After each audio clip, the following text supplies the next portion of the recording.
मैं Kamlesh Kumar, assistant professor Tarkeshwar Narayan Agarwal शिक्षक प्रशिक्षण महाविद्यालय हरिगांव वारा से मैं आज इस YouTube वीडियो के माध्यम से DElEd first year paper F3 unit first से प्रारंभिक बाल अवस्था की विशेषता को लेकर आए हैं। इस पे हम लोग चर्चा करेंगे। तो सबसे पहले आप सभी छात्र ये ध्यान दें कि प्रारंभिक बाल अवस्था बच्चों का जो है स्वर्ण काल की अवस्था माना जाता है। इस अवस्था में बालक का संपूर्ण विकास हो जाता है, जैसा कि एक शिक्षाविद ने भी इसे माना है, जिसे फ्राइड ने कहा है कि इस अवस्था में या इस अवस्था को हम 5 वर्ष की अवस्था कहते हैं। इस अवस्था में, इस आयु में बच्चा का सर्वांगीण विकास हो जाता है। इस अवस्था में जो है विकास की प्रक्रिया क्या होती है, तीव्र होती है, गतिशील होती है।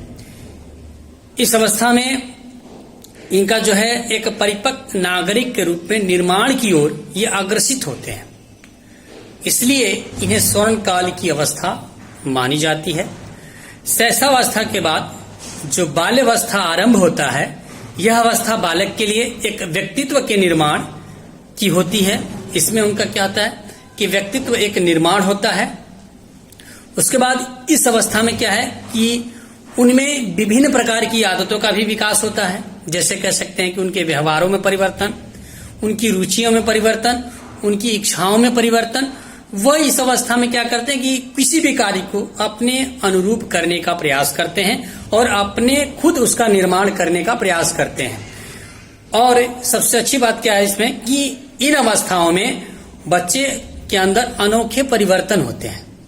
जैसे 6 वर्ष की आयु में जब बालक पहुंचता है तो उसके स्वभाव में क्या है, बहुत ही जो है उग्र, उसके स्वभाव में बहुत ही उग्र प्रवृत्ति की जागृत होती, बहुत उग्र प्रवृत्ति आती है।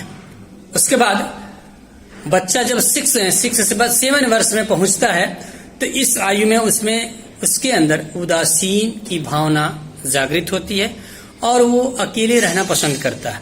उसके बाद वो जब 8 साल का होता है, वो 8 वर्ष का होता है बालक, तो वो उस बालक के अंदर क्या है कि वो अन्य बालकों के प्रति, समाज के प्रति संबंध स्थापित करने का प्रयास करता है। उसके अंदर संबंध स्थापित करने की भावना बहुत प्रबल हो जाती है। उसके बाद जब वो बच्चा 12 वर्ष तक पहुंचता है, उसके अंदर विद्यालय के प्रति, समाज के प्रति उससे आकर्षण उसका क्या होता है, हटने लगता है। वो उससे दूर भागने का प्रयास करता है। क्यों भागता है? क्योंकि वो सोचता है किसी भी कार्य को मैं अपने अकॉर्डिंग करूं और कोई ऐसा कार्य कर जाऊं, कुछ ऐसे अनोखे कार्य कर जाऊं कि जो रोमांचकारी हो, जो मुझे उस कार्य से लोग जाने। इस अवस्था में जैसे एग्जाम्पल में क्या है कि वो अभी सोचता है कि मैं अभी यहां पर हूं, कभी तुरंत दिल्ली पहुंच जाऊं, कभी सोचता है कि मैं अभी सचिन तेंदुलकर बन जाऊं। तो ऐसे जो रोमांचकारी हैं, अभी कभी सोचता है कि मैं ट्रेन चला दूं, कभी सोचता है मैं भाई जहाज प्लेन चला दूं। इस अवस्था में ऐसे जो मतलब जो कार्य नहीं होने वाले होते हैं, जो एक लगता है कि नहीं हो पाएगा इस बच्चे से या इस समय नहीं हो, वो उसी कार्य को करने का प्रयास करता है, जो उसके अंदर एक अलग सी जो है चाहत होती है। वो खुद इस कार्य को करने में रुचि रखता है और विद्यालय और समाज के प्रति क्या है, वो हटने का प्रयास करता है।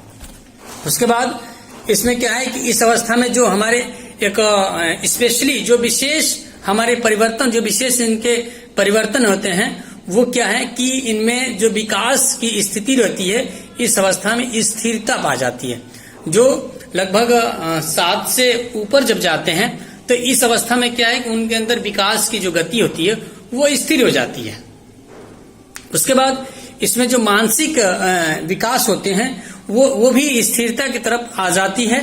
वो उसमें उसकी शारीरिक मानसिक शक्तियों में दृढ़ता प्रदान करने का प्रयास करते हैं। वो सोचते हैं कि अब कोई भी कार्य मैं करूंगा तो इस अवस्था में 6 से 7 साल की अवस्था में वो अपने आप को, जैसे मैंने अभी बताया आगे बताया था कि 6-7 साल की एज में वो उदासीनता की तरफ हटने लगते हैं।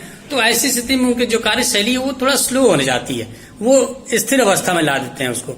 उसके बाद इसकी विशेषता और क्या है कि इसमें मानसिक योग्यताओं में वृद्धि होने लगती है।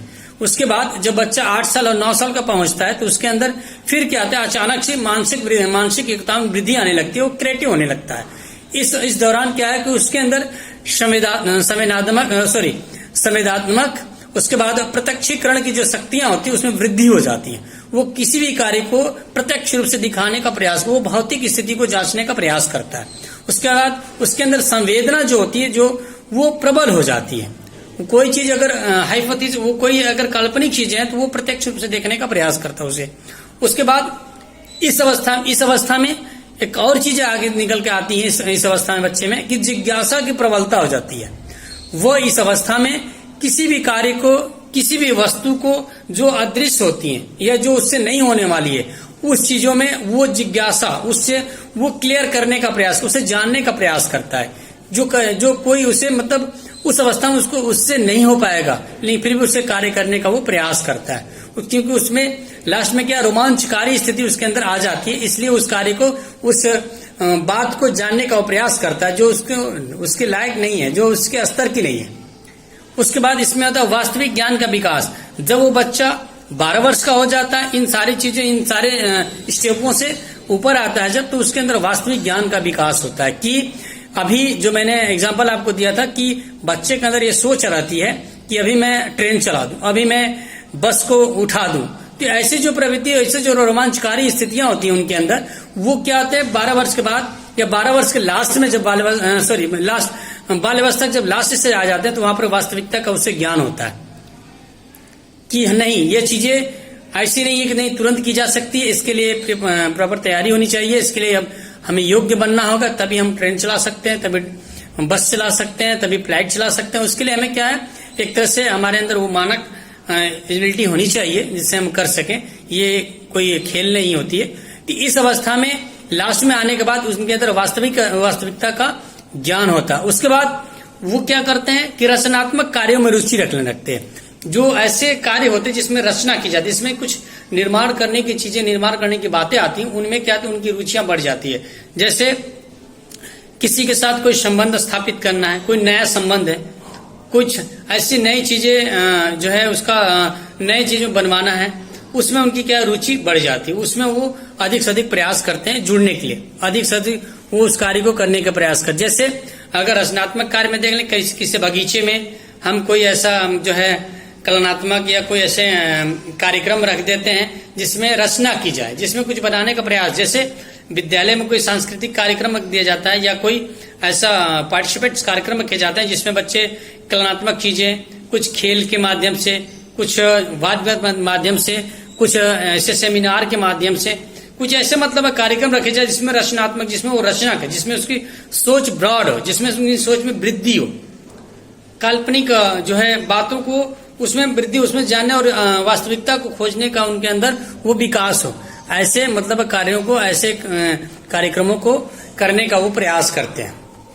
उसके बाद इसमें आपका लगभग आएगा कि इस अवस्था में जब वो बाल्यावस्था की लास्ट स्टेज में पहुंचते हैं तो उनके अंदर क्या है कि जब रचनात्मक कार्य सीख जाते हैं और जान जाते हैं और करने का प्रयास करने लगते हैं, तो वहां पर क्या है कि सहयोग की भावना उनके अंदर, छात्रों के प्रति सहयोग की भावना, विद्यालय के प्रति सहयोग की भावना, समाज के प्रति सहयोग की भावना, परिवार के प्रति सहयोग की भावना उनके अंदर उत्पन्न होने लगती है। क्योंकि उनके अंदर क्या है कि वो वास्तविकता का ज्ञान कर देते हैं। उस अवस्था में जाने के बाद, लास्ट में होने के बाद वो उस वास्तविकता को ज्ञान करते हैं कि नहीं वास्तविक है क्या, हम क्या कर सकते हैं। तो इस तरह से सहयोग की भावना उनके अंदर जागृत होती है। उसके बाद उनके अंदर सद्भावना जो है, सद्भावना की प्रवृत्ति जागृत होती है। उनके अंदर सहनशीलता आती है, उनके अंदर आज्ञाकारिता प्रवेश करती है। वो आज्ञाकारी बनने का प्रयास करते हैं जब बाल्यावस्था के लास्ट तक पहुंचता है। तो उसके बाद इसमें क्या है कि नैतिक गुणों का भी इससे विकास होता है। इस अवस्था में जाने के बाद नैतिक गुणों का भी विकास होने लगता है।